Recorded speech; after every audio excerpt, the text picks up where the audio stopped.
माँ, गुरु के लिए किया गया कोई सेवा या दान अगर हम बेमनी से भी कर रहे हैं, क्या उसका फल अच्छा होता है या बुरा होता है?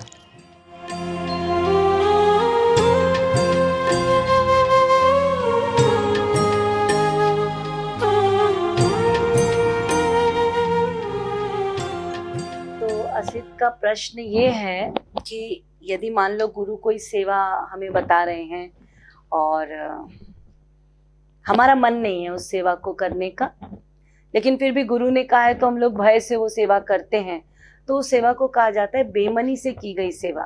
तो शायद तुम्हारा ये प्रश्न है कि यदि हम बेमनी से कोई सेवा करते हैं तो क्या हमको सेवा का फल मिलता है या गुरु हम पर कृपा करते हैं क्या? तो सबसे पहले ये जानो कि कृपा का अर्थ क्या होता है। कृपा अपने आप में, दया अपने आप में ये क्वालिटी रखती है कि वो कोई कारण नहीं देखती, कोई हेतु नहीं देखती अपने आप को प्रस्तुत करने के लिए। और गुरु जो होता है वो इसी का स्वरूप होता है, कृपा का स्वरूप।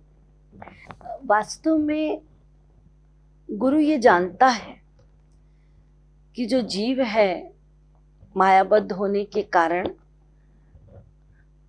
उसकी कभी इच्छा नहीं होगी, स्वतः इच्छा नहीं होगी। जिसमें सबसे अधिक आसक्ति होती है उसको किसी को देने में कभी भी जीव की इच्छा नहीं होती, वो अपने पास रखना चाहता है उसको, उसी का दान। तभी तो दान कहा जाता है। सबसे प्रिय वस्तु को यदि हम दे देते हैं वो दान होता है। तो यदि हम अपनी प्रिय वस्तु को दे रहे हैं जिसमें हमारी बहुत आसक्ति है तो गुरु प्रसन्न होता है। तो गुरु ये जानता है कि धन में सबकी आसक्ति है, प्रबल आसक्ति है। क्यों? परिश्रम से कमाया जाता है, बहुत परेशानियां झेलनी पड़ती है तब ये धन आता है।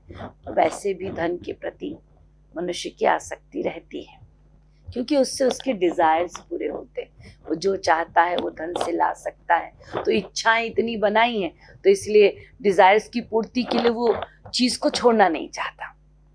इसलिए दान की प्रवृत्ति स्वाभाविक मनुष्य की नहीं होती, जीव की नहीं होती, ये गुरु जानता है। इसीलिए यदि कोई बेमनी से भी देता है तो वो अकारण करुण है, करुणाकर हैं। तो वो क्या करते हैं? जीव को शिक्षा देने के लिए करुणा करते हैं, और करुणा करके वो ये जानते हैं कि ये बेमनी से दे रहा है, लेकिन उसको रिसीव करते हैं, उस दान को ग्रहण करते हैं। उनको करना पड़ेगा क्योंकि दान को देने के बाद उसका रिजल्ट क्या होता है। यदि ग्रहण नहीं करेंगे गुरु तो फल नहीं दे पाएंगे, तो रिजल्ट क्या होगा ये सामने वाले को पता नहीं चलेगा। इसलिए ग्रहण करते हैं, उसका फल भी काट के नहीं देते कि बेमनी से दिया है इसलिए फल भी उसी हिसाब से दूंगा, नहीं। वो अकारण करुण बनकर फल देते हैं, यानी पूरा फल देते हैं। हमने बेमनी से दान किया गुरु को, बेमनी से सेवा की गुरु की, लेकिन गुरु ने सहर्ष ग्रहण किया, सहर्ष कृपा की, सहर्ष खुशी से कृपा की। जब वो कृपा करते हैं तो सबसे पहली चीज हमें एक सेटिस्फेक्शन मिलता है कि अरे मैंने गुरु की सेवा की, भले ही बेमनी से कर रहे थे, करने के बाद एक सेटिस्फेक्शन मिलता है। ये पहला पॉइंट। सेकंड पॉइंट, कुछ दिन के बाद आप ये देखते हैं कि आपका स्वाभाविक प्रेम होने लगा है उनमें। तीसरा पॉइंट, आप ये देखेंगे कि प्रेम के साथ साथ आपकी भजन में निष्ठा होने लगी है, आपकी रुचि होने लगी है। आपको कीर्तन अच्छा लगता है, महाराज जी के मुख से कोई कीर्तन सुनते हैं तो अच्छा लगता है। तब आपको ये रियलाइज होता है कि मैंने तो कोई जप तप नहीं किया, छोटी सी एक सेवा की थी और इतनी कृपा हो गई कि उनके प्रति प्यार आ रहा है और भजन में मन लग रहा है। तो ये जो बेनिफिट मिलता है, ये फायदा मिलता है, इसी फायदे को देने के लिए गुरु आपके बेमनी को नोट नहीं करता। वो चाहता है कि इस फायदे को जीव रियलाइज कर ले। तो जब जीव इस फायदे को रियलाइज करता है उसके बाद फिर उसकी सेवा वासना बनती है। तो जीव की सेवा वासना भी बढ़ाते हैं गुरु, इस प्रकार से अकारण कृपा करके। तो उसकी वासना बढ़ती है कि अरे मैंने पहली बार सेवा की थी तो मुझे बहुत सेटिस्फाइड लगा था, अब मैं और सेवा करूंगा, तो ये सेवा की प्रवृत्ति भी बढ़ा दी।